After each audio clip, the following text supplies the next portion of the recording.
Welcome to our video journey where we explore the fascinating world of pronunciation, unraveling the mysteries behind each word and its usage.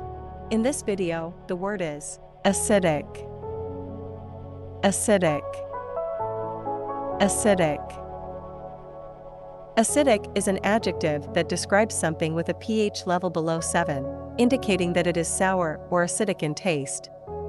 In a broader sense, it can also be used metaphorically to describe something that is sharp, critical, or harsh in tone or nature.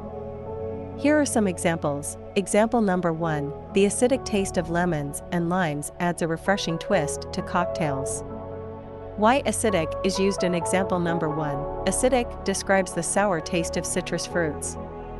Example number 2, his acidic comments left a lasting impact on the team's morale.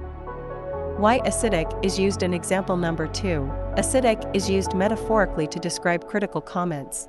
Stay tuned for more linguistic wonders and join us in unlocking the magic of language. Thanks for watching, and until next time, keep speaking, writing, and embracing the beauty of words.